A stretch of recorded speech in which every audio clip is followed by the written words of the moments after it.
guys don't know you like I do. They think they were able to fill you with despair. But it's gonna take more than this to make you give up. They don't know the kinds of hopeless situations you've overcome in the past. Show them, Ichigo. Show them that despair, no matter how deep, will never be enough to stop you. Concentrate, Ichigo. Don't let him get into your head. Captain Komamura. He's a master at undermining your confidence. If you let him do that, he'll destroy you for sure. You mustn't let your guard down. Keep your mind clear. I was able to grasp my power because you fought me at full strength, Gantenbai. Thank you. Because of you, I will survive all of the battles that are in my future. Any betrayal you can see is trivial. What is truly frightening, and much more lethal, is the betrayal you cannot see. Lord Aizen fears nothing.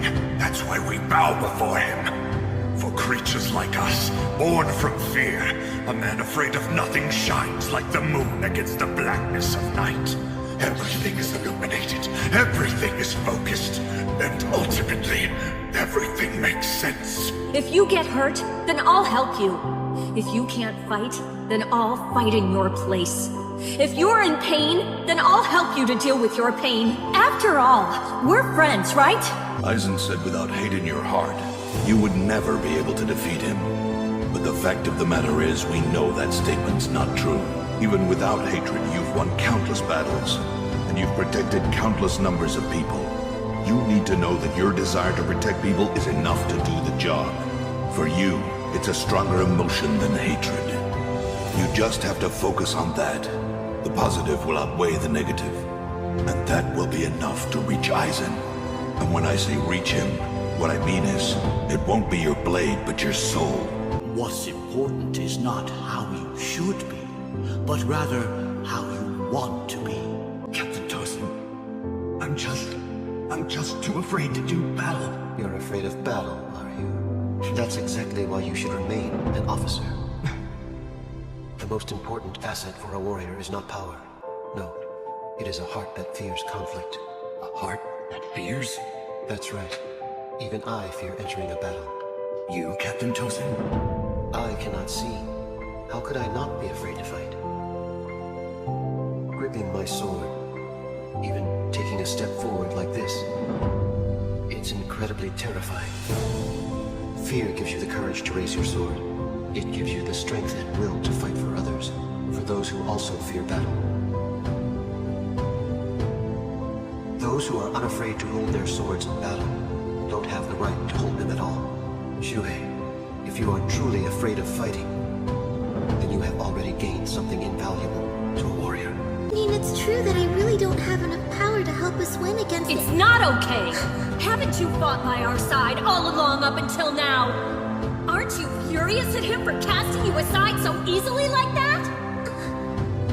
No, I'm not mad. Stop lying to me like that! I'm not lying, really! I feel lonely, but not mad. Being lonely isn't nearly as bad as being in the way. But if I'm only going to be a burden to Mr. Urahara and everyone else, then maybe it's better to just be lonely instead. Orihime, listen. In a battle, the ones who get in the way are not the ones that lack power. They're the ones that lack resolve. Swinging a sword out of hatred is nothing more than mindless violence. There is no honor in such behavior. The phrase survival of the fittest is a huge lie.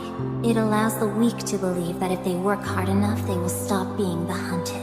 But they don't get killed because they're weak. They get killed because they're in the minority. Skills alone don't matter, because it's always the loud, incompetent majority who become the predators. You and everyone else know this to be the truth, but you choose to ignore it. When we were separate, each of us was prey for the hunters. I used to believe that battle was something you trained for constantly and went into fully prepared. But today, our battle was quite different. For the first time, I experienced the ecstasy of being in that moment between life and death.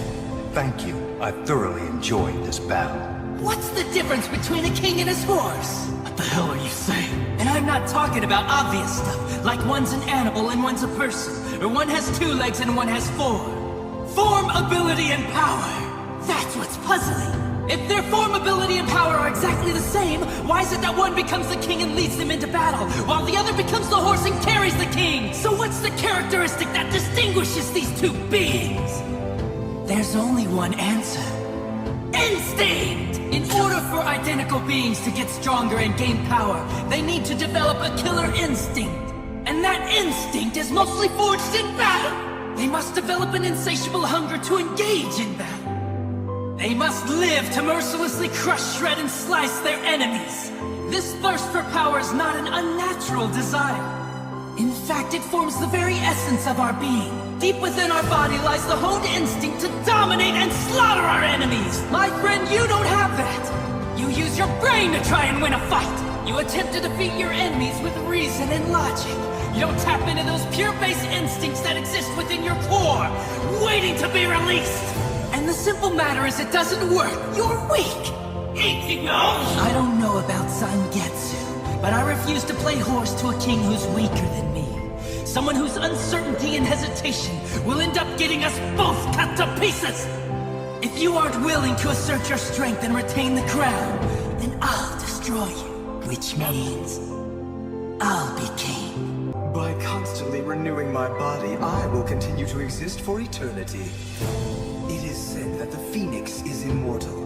When it grows too old, it hurls itself into the fire, and from the flames it rises again anew.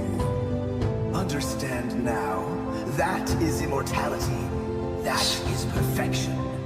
It's not about transcending death, it's about incorporating death into the cycle of life. And a being whose existence cannot be interrupted by death, someone such as myself, who thrives in the endless cycle of demise and rebirth. That is what you would call a perfect being. The concept of mortality does not exist for me. Even if you did manage to smite me, I would simply rise again without a definitive end.